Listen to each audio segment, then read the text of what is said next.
Welcome to Women Who Walk. I'm Louise Ross, writer and author of Women Who Walk the book, the inspiration for this podcast. And just as I did for the book, here I'll be interviewing and unpacking the journeys of impressive, intrepid women who've made multiple international moves for work, for adventure, for love, for freedom, reminding us that women can do extraordinary things.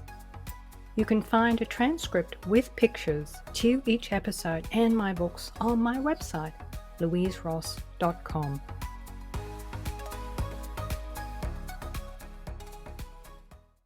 Hello listeners, welcome to episode 43 of Women Who Walk. My guest today is 27-year-old Jaia Sowden, who is based in London. Jaia's mother, Tabitha Sowden, who is based in Lisbon, was my episode 41 guest. I'm using the phrase based in London and based in Lisbon intentionally here, as both mother and daughter indicated in their conversations with me that where they're living right now is not permanent. In the introduction to Tabitha's episode, I mentioned that I'd met her and her mother Caroline, who was visiting Portugal, for afternoon tea in Cascais on the coast outside of Lisbon. It's most unusual for me to have the opportunity to talk with 3 generations of women from the same family. And one of the things I learned is that Tabitha's frequent country moves and then Jaia's repetition of her mother's restlessness may well have found its origins when in the 1960s, Caroline and her husband moved their young family from London to Italy to live. It's an interesting familial pattern which Jaia thinks of as a family tradition, even going so far as to say moving countries is in their blood and that putting down roots would feel claustrophobic. And with each generation, the moves have expanded geographically. For instance, Caroline's move was from the UK to Italy and eventually back to the UK. Tabitha's moves were to Italy, back to the UK, back to Europe, then to Brazil and ultimately to Portugal, so Tabitha gravitated south. Jaia has moved within Europe, back to the UK, and then to Denmark and Sweden. So her internal compass pulled her north, which seemed curious to me because culturally it's far removed from her father's roots, which are Brazilian, and her mother's, which are British and Italian.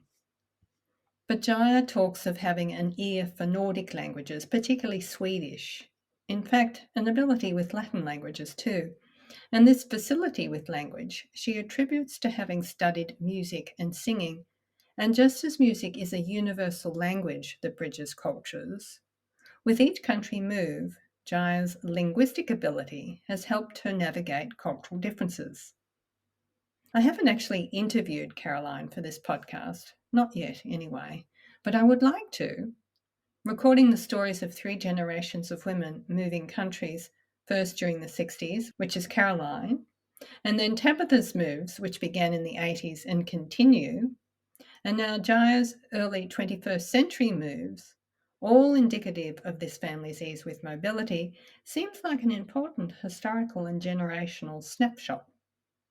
And of course, I can't help wonder, if Jaia has children, will the family tradition continue?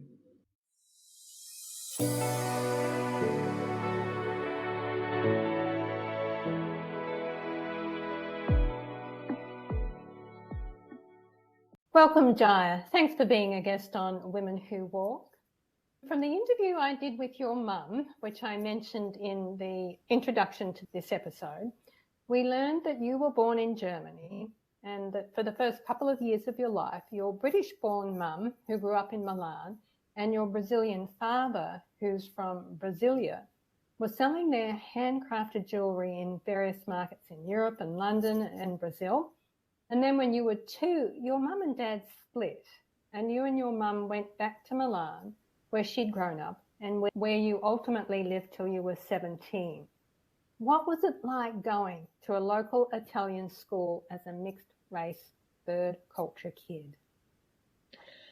I settled into a very local life quickly. my awareness of my cultural background came later on.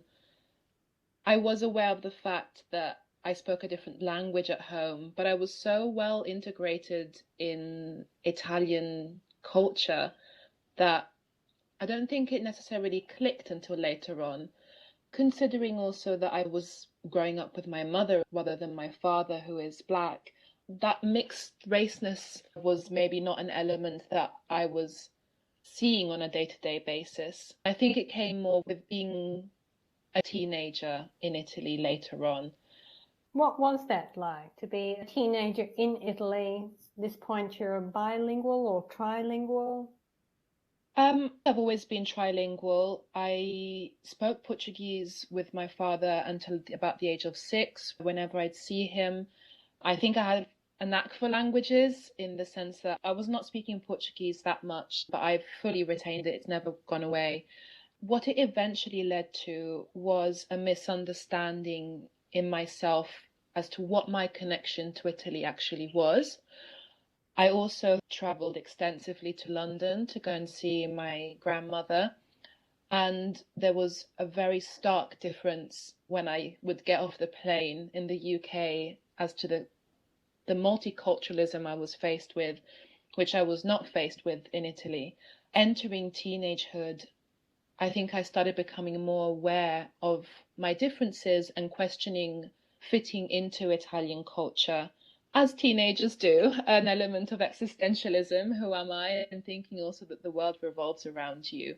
I started thinking, okay, I've been brought up by my British family. I speak English, I speak Portuguese, I speak Italian, and I also don't really look like my peers. And I have a very different family dynamic to my peers. My family is scattered all over. So I became very curious about the UK, London in particular. It's taken me in my later years to sort of reconnect with that Italianness in me. Because what has always been a problem is, how do I label myself? People tend to ask whether I feel more English or Italian or Brazilian. And I don't know if there's quite an answer to that. Yes, I don't think there is. We didn't talk about the definition of third cultured kids, but I did a much earlier episode with someone who is a third cultured kid and now quite an expert in third culture kids. But we'll just say that the definition is you have parents of two different cultures and you grew up in a third culture. But Yes. Of course, there are a number of other definitions, but for the purpose of our discussion, it fits perfectly with your experience. So I think third culture kids absolutely have the dilemma that you're talking about, which is that you don't quite fit in anywhere. You're multicultural and multilingual, and you're a citizen of the world, in essence. Definitely. Did your dad remain in Europe after your parents split, or did he return to Brazil?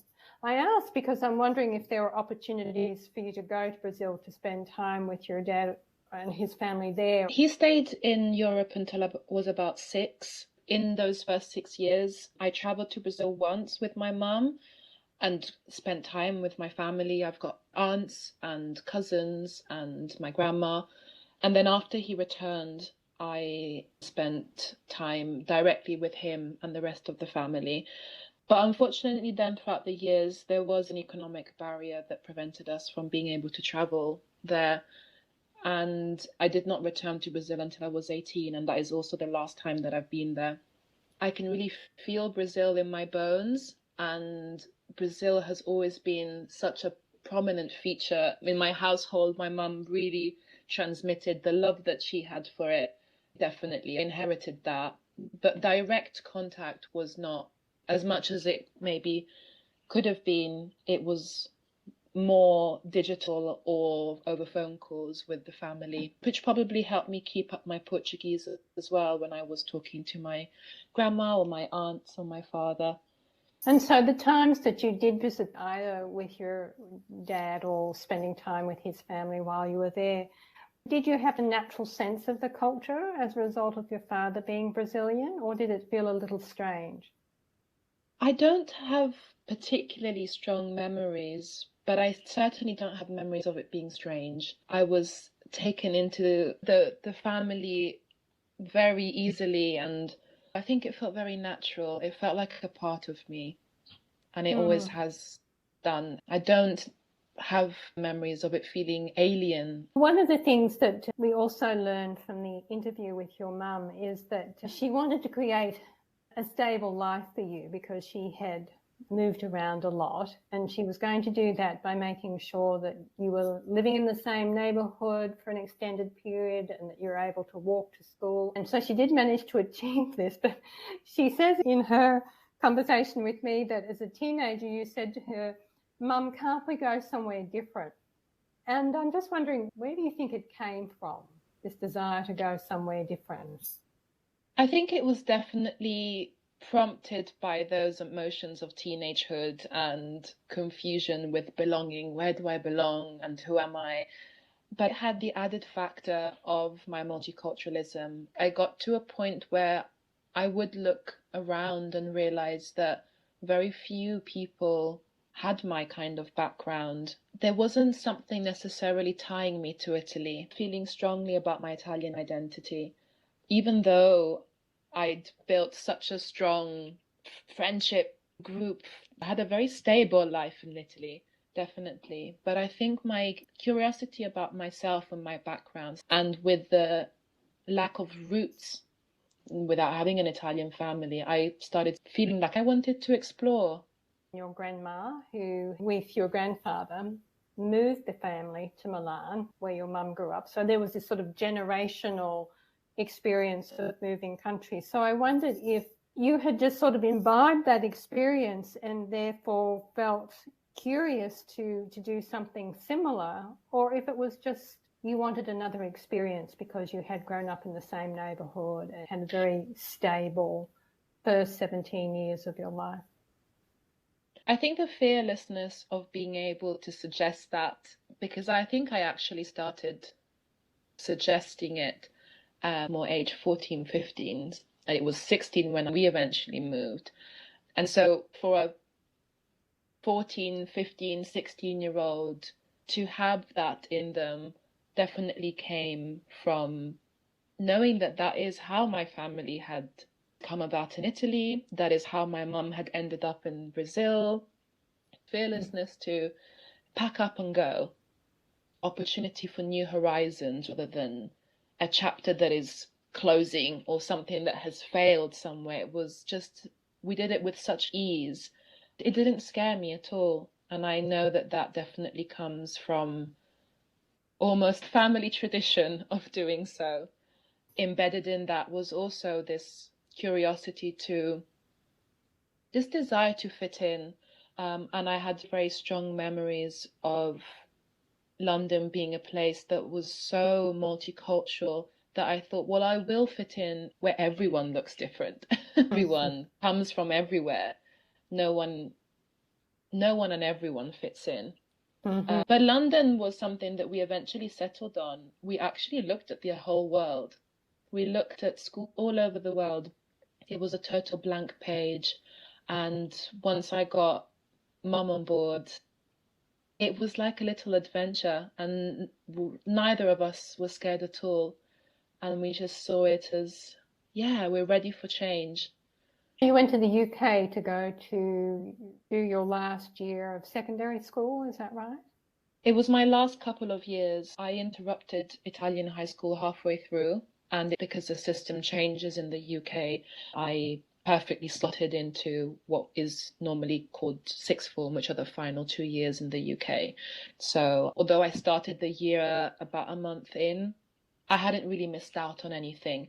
It allowed me to finish a year early as well. So I went to university earlier than my Italian peers who were still at high school when I was at university. And did you feel like you fit in? Interestingly, I arrived in London with all this confidence of this is finally going to make sense. This is exactly where I'm supposed to be.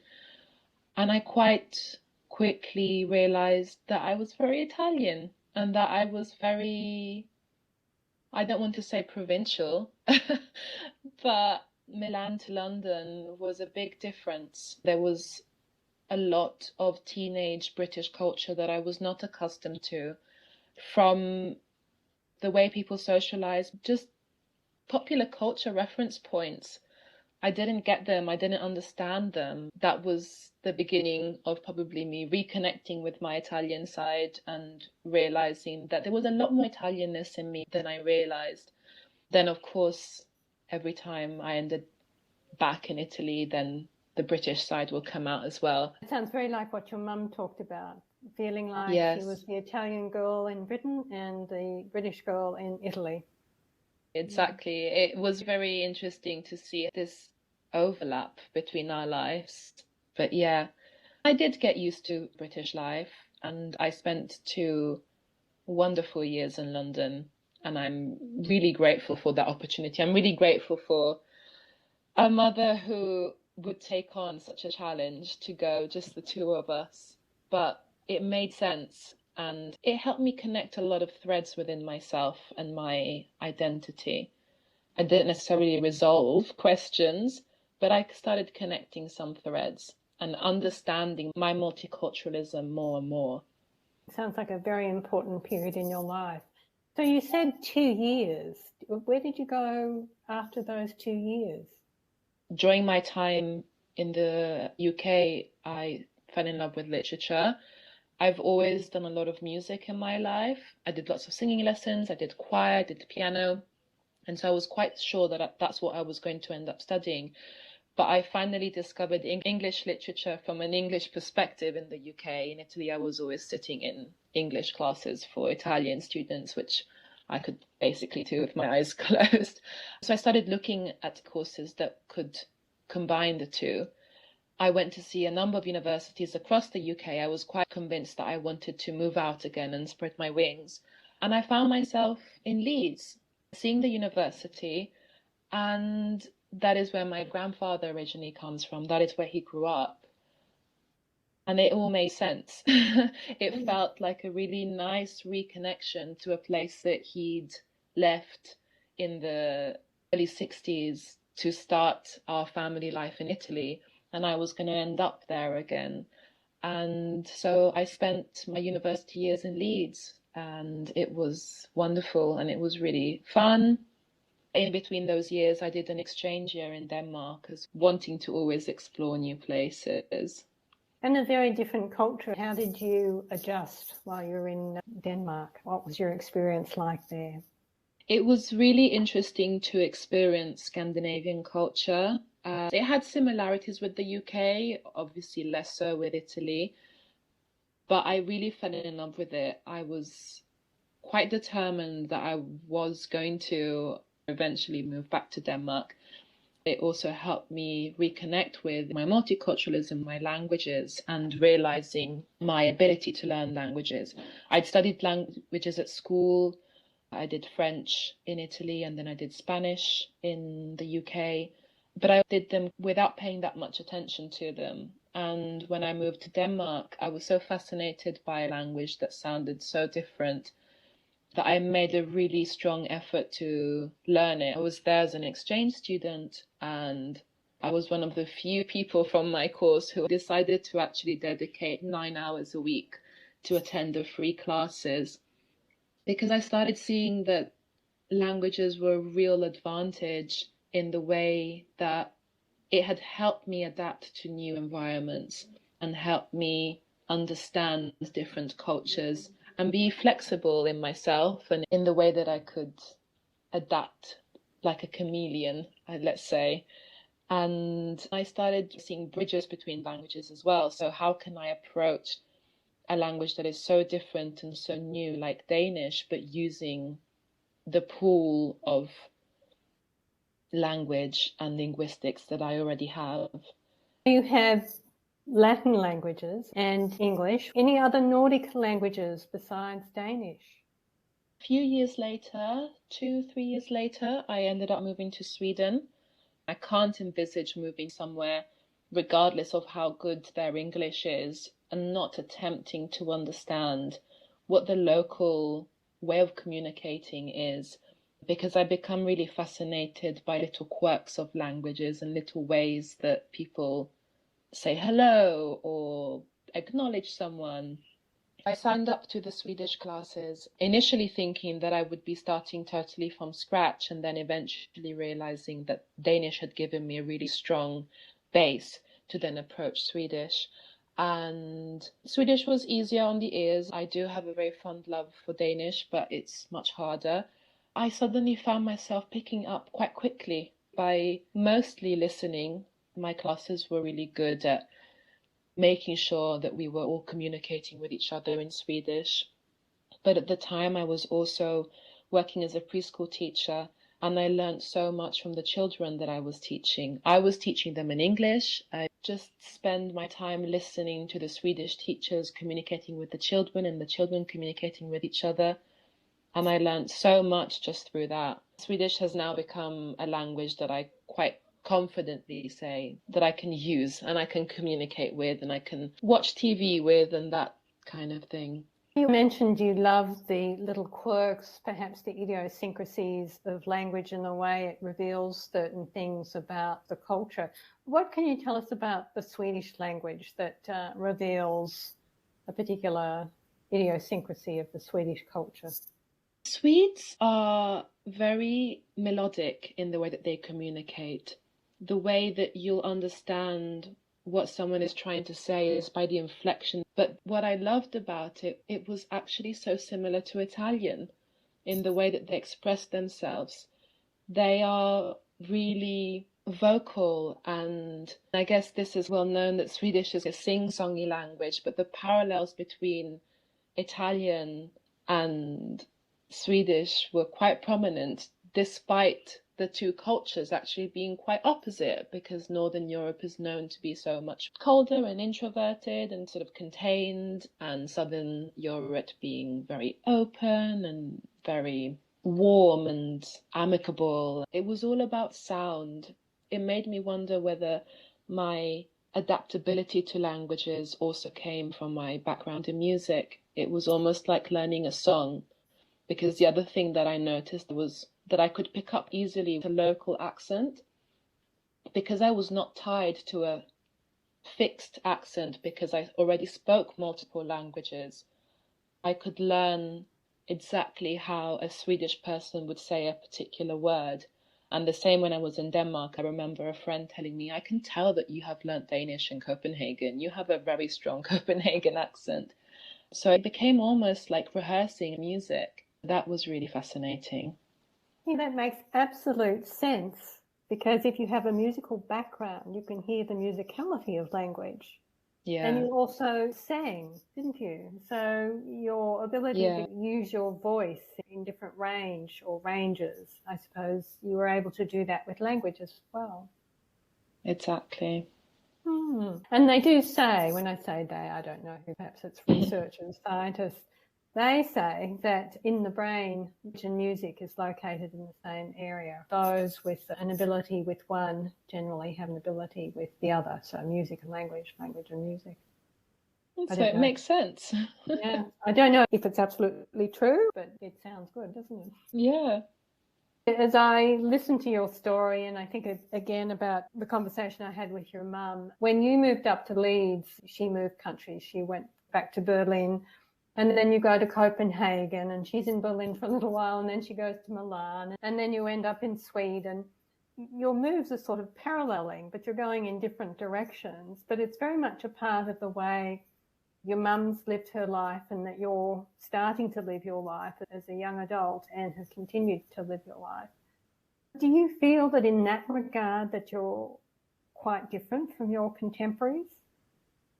I certainly think that there is an ease with which I move, and it can happen quite quickly, that I reckon a lot of my peers would be something that would be much more planned and reflected upon. But also their parents may not be moving around like your mum. Yeah, coming from a background where moving around was such a prominent feature of my life and my family's life, the idea of putting roots also becomes something that can be quite fearful, almost something that's like claustrophobic. And so picking up and leaving becomes part of the routine of like a renewal. and like a set of fresh eyes, new perspectives. That is what it has meant for my mother, and that is what it has meant for me as well. So there are definitely parallels. It's interesting to see that she has stayed for so long in Portugal now. Surely that's not going to be forever, because it's like it's in our blood, whether it's a question of itchy feet or seeking new horizons. Your But mum also used the same word, claustrophobic. After you launched, she went back to Berlin and then she went back to Milan, but she said, I couldn't stay there. It started to feel claustrophobic. You've just used that word too. There really is this generational restlessness, and you've preempted my next question, which is, do you imagine settling in one place, or do you feel that moving countries is in your blood and forever the pattern of your life? I have different feelings about settling and putting roots somewhere. I see it as something that would give me some sense of stability. At this moment in time, the collection of my possessions is currently spread across 3 different countries. But I also know that that feeling starts creeping up, that feeling of needing something new. And so at the moment, I think it's going to be a pattern that I'm going to keep following. Because I also think that it's incredibly enriching. My grandparents and that first move to Italy is what started everything. The foot they placed in such a culturally rich country is something that I know for a fact my grandmother, my mother, my whole family, we really, really treasure. I see it as the start of everything. It's one of the best legacies from my family because it allows me to keep traveling and finding new places and learning new things. I understand that the move was as a result of your grandfather being offered a position, and in the 60s, the latter part of the 20th century, Milan was the capital of design. And so it must have been a huge coup for him to have gotten the offer of a job there and for them to move. Their skill and talent in the arts seems to be a generational skill. Your grandmother was a designer. She'd studied fashion, and then your mum has this very creative side. She does this incredible sculpted jewellery, and you do some really interesting photography work. I've been checking your Insta account and seeing some posts there.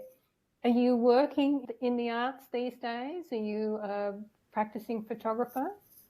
We're an artistic, creative bunch, and that reflected on both my mother and I growing up in an environment where art design was very prevalent. So I think visual impressions from childhood definitely influenced my photography and my exploration of the visual arts.